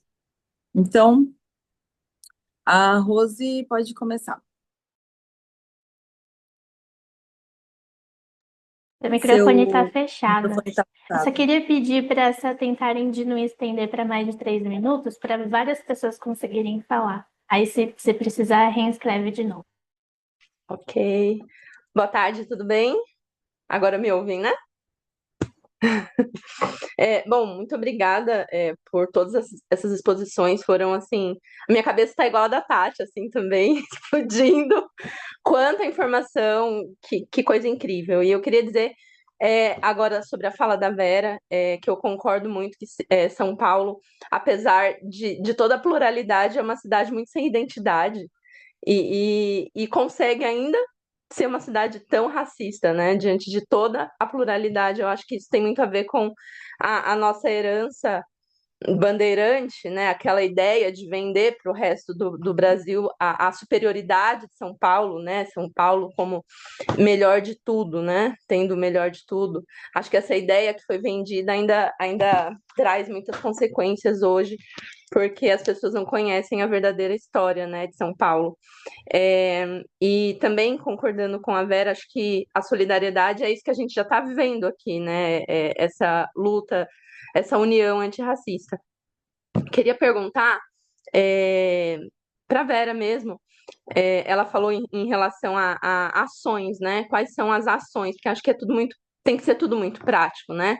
As ações que já estão sendo feitas de caminhadas e de tudo mais, como que está sendo trabalhado, se tem algum coletivo, alguma página que a gente possa seguir também para ter essas informações, de que forma esse letramento está sendo levado para as grandes massas. Posso responder ou vocês querem abrir a próxima pergunta? Pode responder. Tá bem. Oi, Rose, prazer. Bom, a nossa ação, ela se dá da seguinte maneira: a gente se reúne todas as semanas, todas as segundas-feiras, o nosso coletivo, a partir das 7h30 da noite, e muitas vezes chegando às 11 horas da noite, todas as segundas-feiras. Além das nossas reuniões semanais, nós também temos percurso, a gente faz a caminhada com várias escolas, com vários coletivos, várias faculdades, pessoas de mestrados e doutorados, muito, muito, abriu esse leque para que as pessoas viessem conhecer o território do Bexiga, porque até então era um território voltado única e exclusivamente à cultura e ao samba, que a Vai-Vai estava lá, né? Estava no seu espaço. Quando nos foi falado, olha, alguém lá dentro foram achadas 50 conchinhas, 500 conchinhas, uma cadeira, uma conta de fio, mil peças, e isso começou a ser mais difundido, abriu muito. é, eu não vou dizer assim que é uma curiosidade, mas abriu o interesse de várias pessoas para conhecerem mais essa história, né, nesse país. Nesse território chamado Bexiga, que não deixa de ser um país, sabe, assim, dentro do que a gente vive. Nós temos, sim, uma página no Instagram que chama Estacão Estacão Saracura Vai Vai. Então, a partir do Instagram, é possível ter acesso a todas as informações dos nossos passos, como é que nós estamos trabalhando, como é que andam as reivindicações, como estão aceitando ou não as nossas reivindicações. Tem a empresa que cuida da arqueologia, tem o governo do estado de São Paulo, tem a prefeitura, assim, tem um leque, né, de pessoas que estão nos cercando aí para que a gente possa, algumas pessoas tentando fazer com que a gente não deixe de existir, né, e outras pessoas dando muito apoio para que esse movimento cresça. Foi um movimento que inicialmente nós tínhamos, acho que 40, 50 pessoas, hoje nós somos em 15, 20, que não redaram o pé e que estão ali. Somos todos voluntários, a gente não ganha um centavo, muito pelo contrário, a gente coloca do nosso bolso também, e a gente vende camisetas e bonés para poder custear tudo que a gente precisa. Inclusive, tivemos há uns 3 meses, 3 das nossas grandes representantes foram a Brasília para uma audiência com os nossos políticos. Fizemos há um mês e pouco uma audiência pública na Igreja da Quirupita, já com pessoas ligadas ao sítio, né? Então, a Aciona, a Prefeitura, o Governo do Estado, alguns parlamentares, e nós que compomos uma mesa muito bonita, que também essa informação está aí no nosso Instagram. Espero ter respondido a você. Respondi? Boa, Obrigada. obrigada. A Andressa também deixou, tá, o link do Instagram, tanto do Museu dos Aflitos, da UNANCA, o da Mobiliza Saracura Vai Vai, então tá tudo aí no chat, tá? Obrigada, Andressa. Alguém mais está com a mão levantada? Você consegue ver para mim, Andressa? Você Por falou que enquanto não gostou. ninguém levantou a mão, mas eu queria convidar o Wesley para fazer um comentário final. Ele disse que precisa sair já já. Boa. Sim, vou precisar sair, vou para a escola. E mais uma vez eu agradeço a todos, agradeço esse convite. O bairro aqui da Liberdade, ele está mudando aqui a picareta da modernidade instituída nas reformas urbanas de São Paulo dos anos 30 e 40, a picareta da modernidade ela ainda continua ativa e a gente precisa de muita mobilização, porque agora estão reformando as calçadas e tudo mais, e um prédio também parte do prédio está sendo demolida para a construção de uma loja que se chama Busca Busca, mais uma loja de coisas na Liberdade. Então, estejam atentos e frequentando. Existem vários grupos aí, como a Vera colocou, os grupos que fazem mobilização, que fazem roteiros étnicos, roteiros afrocentrados, roteiros de memória, de educação patrimonial. Tudo isso tem também aqui na Liberdade, e é só entrar aí nas redes que vocês ficam sabendo como que a gente está fazendo tudo isso. E agradecer mais uma vez todo mundo, porque é bastante importante, é bastante salutar estar sempre se organizando. Como a Vera colocou, o Saracura Vai se encontra toda segunda-feira, a Unanca se encontrava também antes da capela ser fechada, né, para o restauro. Mas assim que a capela estiver restaurada, o ano que vem, provavelmente em meados do ano que vem, estaremos nos encontrando todo dia, porque é fundamental, é preciso estar junto para poder fazer a união, senão a gente fica bastante perdido mesmo. Obrigado, pessoal, e até a próxima. Muito Inclusive, obrigada, Wesley. estivemos aí no domingo com o Cartografia Negra, que é um coletivo maravilhoso, que eu deixo essa dica para vocês também seguirem, que fazem o roteiro pelo São Paulo Histórico, a São Paulo Negra. É muito bonito, acho que você já conhece, né, professor? E foi muito bom também estar mais uma vez ali naquela igreja dos aflitos e sentindo aquela energia nossa, muito pulsante. Muito obrigada. Obrigada, Wesley. Pessoal, Gente, só lembrando que a gente ainda tem uns 15 é, minutinhos, não vou embora. Quem isso, é puder só o ficar, Wesley, fica. é o Wesley que vai, porque ele vai dar aula, né? E aí mas a gente ainda tem 15 minutinhos, não vou embora. Se alguém tem alguma pergunta, Gente, eu vou pedir 3 minutos, porque eu estou com uma loucura aqui no prédio que eu trabalho, eu estou com várias mensagens que eu preciso ler, é muito rápido, tá? Eu já volto. enquanto isso, já que ninguém tem uma pergunta, então eu vou fazer, tá? E aí fique à vontade para quem quiser da mesa poder responder. Não é uma pergunta direcionada a ninguém específico, é para a mesa mesmo, tá?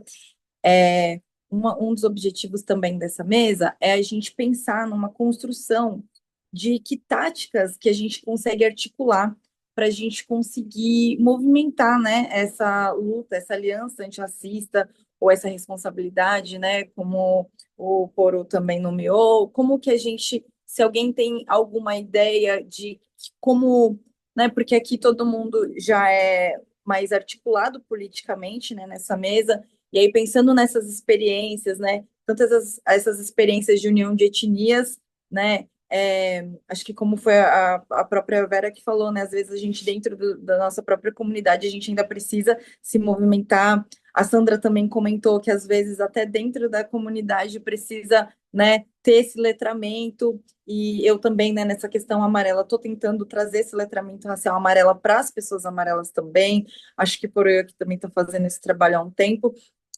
mas se a gente for pensar nessa união, né, de grupos minorizados, né, pela sociedade, como que, se alguém tem ideias ou já táticas para essa articulação, para a gente poder criar esses tipos de movimento?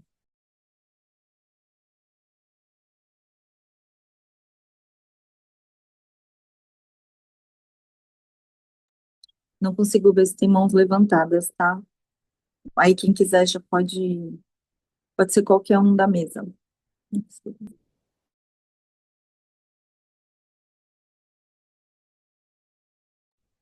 Desculpa, eu perdi sua fala, mas pelo que eu entendi, você pede sugestões ou indicações, é isso?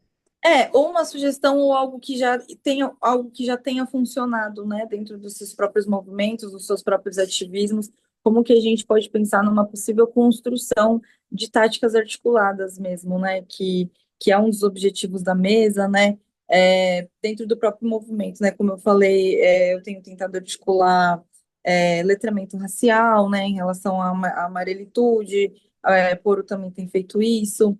A Sandra falou também, né, que dentro dos movimentos também da própria comunidade precisa conversar entre, né, para a gente começar a se mobilizar. Se existe alguma forma da gente começar a sair daqui hoje com um pouco mais de esperança ou um pouco mais de alguma coisa concreta também. Enfim, pode ser algo mais subjetivo, né? Tem artistas também aqui na mesa, né? Eu acho que o Paulo Chavonga, né, ele falou sobre a arte dele, né, de como uma equipe, isso também é um tipo de tática, por exemplo, né, dentro do seu próprio trabalho, na minha companhia de teatro também, a gente tenta trazer essa luta antirracista, essa aliança antirracista dentro do meu coletivo. Isso são táticas, né? Como você chama uma equipe, né, de grupos minoritários, independente de ser da sua etnia ou de outras etnias minoritárias, assim. Então, só para a gente ter essas ideias e sair daqui com novas táticas para essa aliança antirracista. Se vocês concordam que a arte também é um caminho, enfim, pode ser uma maneira mais subjetiva ou mais concreta mesmo. Posso falar? Eu trabalho num coletivo no Bexiga que chama CCBix, Coletivo Cultural Bexiga. E aqui é um espaço que a gente abre exatamente para que nós possamos nos encontrar fisicamente. Algumas reuniões do Saracura Vai que acontecem aqui, e aqui é um espaço de arte. Muita música, muito teatro, muito cinema.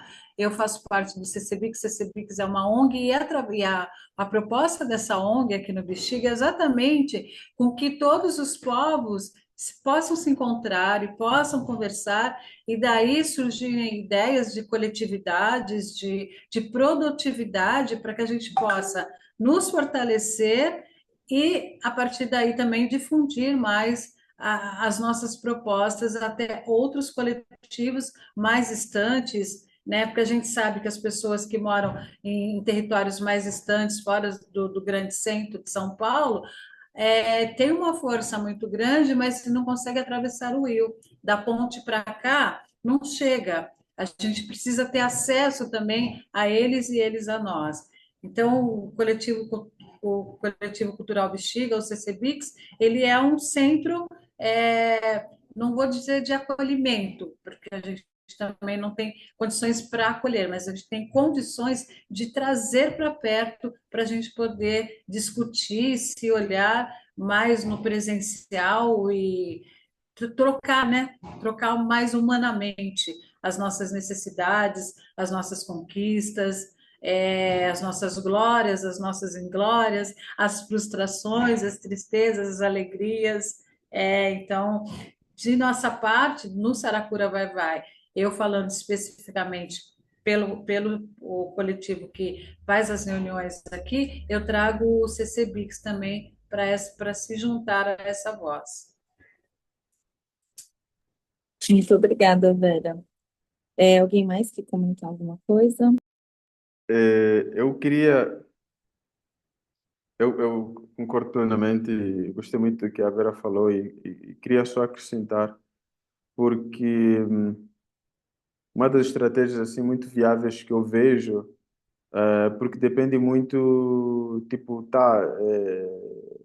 como eu falei, eu defendo muito a ideia de a gente se curar e se emancipar, sabe, de alguma forma, porque a gente já existe uma corrente, então a gente não necessariamente precisa de criar uma nova corrente. O que a gente precisa é criar contracorrentes, sabe? E para isso, uma das coisas que muitas pessoas minoritárias sofrem é justamente o fato de serem desumanizadas, tipo, enxergadas, principalmente quando ganham um certo destaque, por exemplo, há uma cobrança muito grande e essas pessoas, por exemplo, eu como artista já passei por isso e tal, tipo, os níveis que eu conseguia atingir, então como artista africano e negro é uma exceção. E tudo isso, e parte disso, dos lugares que eu consegui acessar e dos lugares que eu acesso, principalmente na construção dessa trajetória, foi marcada por muita violência por ser enxergado como tema e não como sujeito vivo, sabe? Então, apareço por conta de uma enxurrada de problemáticas que, por muita pressão, precisava ser debatida, né? Por muita pressão dos movimentos e tal, né? Dessas alianças, precisava ser debatida e tal. Então, a gente acaba sendo arrastado por isso, porque a gente tem capacidade de formar opiniões, de mudar alguma coisa, sabe? A gente tem talento, somos pensadores intelectuais, mas acabamos sendo devastados por isso e acabamos sendo enxergados como tema e não como sujeitos vivos. E é algo que adoece a gente muito e a gente acaba se esquecendo da onda que já existe, sabe? Tipo, do fluxo que já existe. E a gente não deve se distrair desse fluxo, no sentido de a gente ficar sempre vigilantes, sabe? E a gente nos ouvirmos mais e criar e prestarmos mais atenção a, às nossas próprias subjetividades, sabe, a gente conseguir se olhar e se enxergar e dar valor naquilo que a gente tem, sabe? Do mesmo jeito, o fluxo, no caso que eu me refiro, é que a gente está acostumado a enxergar essas coisas, subjetividades de pessoas brancas, sabe? E eu consegui mudar isso, por exemplo, fiz esse exercício de contrafluxo na minha última exposição individual, depois de ter já conseguido um certo nome no mercado da arte. Só assim que eu consegui fazer uma exposição com o tema onde o arco-íris se esconde, porque antes disso, por exemplo, quando eu trouxe a ideia do tema, eu tive que convencer a equipe curatorial, a minha própria equipe curatorial, a equipe de montagem, e toda a gente que ia trabalhar conceitualmente na exposição também, sobre o tema, porque tanto é que houve até estranheza. Nossa, onde o arco-íris se esconde e tal, até levamos para a equipe do museu que recebeu muito bem, que eu gostei, porque eu comentei muito isso com o pessoal do museu, que eu gosto muito da ideia da mudança no museu, ela surgir de dentro para fora, e não de fora para dentro. Isso é muito positivo. Então, o intuito da exposição, além da escolha das equipes, foi justamente de criar esse contrafluxo, de falar das minhas próprias subjetividades, sabe? Onde eu apareço como uma exposição, não como mais um tema, sabe? Não apenas porque um corpo negro fazendo uma exposição falando da sua subjetividade é por si só revolucionário, sabe? Não precisa de mais nada, sabe assim? Então já é uma coisa, sei lá, eu apelo, né, uma estratégia para que a gente esteja vigilante e aprendermos a criar um olhar para nós mesmos de muita humanidade acima de tudo, sabe? Do mesmo jeito que nós fomos ensinados a olhar pessoas brancas de forma muito humana, mesmo quando a gente não percebe, então é importante a gente criar esse olhar humano para pessoas e se questionar sempre que a gente, de alguma forma, tenta pegar uma pedra para levantar ou questionar alguma coisa, sabe? Então, questionar a nós mesmos se a gente não está só seguindo um fluxo ou se é essa mesma a nossa opinião ou o que a gente pensa. É isso. Muito obrigada, Paulo, por essa fala. Andressa, você quer falar alguma coisa? Sim, eu queria fazer um breve comentário. Primeiro dizer que é um sonho realizado essa mesa. Sempre quis poder promover esse diálogo, principalmente pensando aí dois movimentos sociais, a capela, o movimento a partir da defesa da Capela dos Aflitos e do cemitério, né?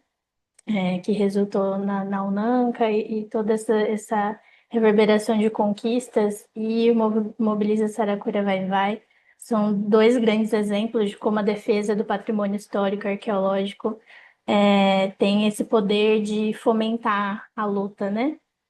E eu, como pessoa branca, me sinto na responsabilidade de falar que a gente também tem papel nessa luta, né? Só que a gente precisa entender qual que é esse papel, né? E eu peguei aqui uma citação da Grada Quilomba que fala assim: o branco de hoje não é mais o responsável pela escravidão, mas ele tem a responsabilidade de equilibrar a sociedade em que vive. Ninguém escapa do passado. Então, é nosso papel se letrar, né? Entender, compreender a sociedade que a gente vive, entender qual que é a complexidade racial dessa sociedade e ler autores negros, indígenas, amarelos, mulheres negras, consumir essas pessoas, admirar essas pessoas né, ampliar o nosso horizonte e o nosso capital cultural mesmo para além do que a gente naturalmente vai ser exposto a consumir, né? Então, realmente ir atrás, aprender, se letrar e tomar consciência dos privilégios que a gente usufrui, né? Acho que essa tomada de consciência, ela é fundamental para que a gente possa agir em relação a isso, para tentar ter uma postura no mundo que, de alguma forma, tente combater essas desigualdades e colocar os nossos corpos a serviço da luta, né? Então, fazer com que esses privilégios que a gente usufrui estejam a serviço da luta antirracista, e a gente consegue fazer isso de diversas formas, né? Os nossos corpos, eles são menos expostos a diversas situações. Em diversas situações a gente não vai sofrer violência e estando ali, às vezes pensando, dando um exemplo mais concreto, então, por exemplo, numa ação direta na rua, numa manifestação, às vezes é mais interessante que você, uma pessoa aliada branca, vá negociar com a polícia e não a sua camarada preta, sabe? Dando um exemplo mais palpável, né? Talvez para ilustrar melhor de como que a gente consegue atuar, né? Mas principalmente ouvir, né? Estar aqui para ouvir, tentar promover de acordo com os poderes que a gente usufrui na sociedade, tentar contribuir para que a luta antirracista ela ocorra de fato, para que essas confluências possam existir e se observar, né, na nossa atuação no dia a dia, se a gente está levando em consideração trazer mais representatividade para os espaços e tornar isso um compromisso pessoal mesmo no nosso dia a dia. E amar pessoas não brancas. Eu acho que isso é uma das coisas mais importantes. Era isso. Obrigada, Andressa. Gente, muito obrigada. A gente chegou ao fim, né, da nossa mesa. Queria muito agradecer a presença de vocês. Queria pedir licença para finalizar com um poema bem curtinho do Henrique Marques Samin, que é o mesmo autor dos Panteras Negras, só que desse livro Anastácia e a Máscara. Ele diz: não havia em Palmares apenas corpos negros, havia em Palmares corpos negros fugidos, insubmissos, corpos indígenas, corpos brancos rebelados. De nossos corpos negros faremos Palmares de novo, e dos que a nós se unirem, corpos indígenas, corpos marrons, corpos amarelos. Quanto aos corpos brancos que antes traíam a branquitude. Unidos nesta luta, corpos cores da revolução, forjaremos a liberdade. Muito obrigada, gente. Boa tarde para vocês. Bom Vamos final fazer de uma semana. foto antes de todo mundo sair? Eu vou encerrar a Eu posso só gravação, fazer uma ressalva rapidinho, por favor. duas coisas muito rápido. Precisamos trabalhar muito bem a educação com as nossas crianças e pessoas brancas que amam pessoas negras, assumirem essas pessoas negras com as suas realidades, que amam pessoas indígenas, assumirem as suas pessoas indígenas com as suas especificidades. Então não adianta só amar, né? Desculpa, não estou sendo contra você, mas é o amar e você realmente respeitar a nossa história, a existência desse corpo preto desse desse corpo indígena também. Obrigada, desculpa. Não, tá Obrigada, ótimo. Vera. Muito obrigada. Foto. Eu vou parar aqui.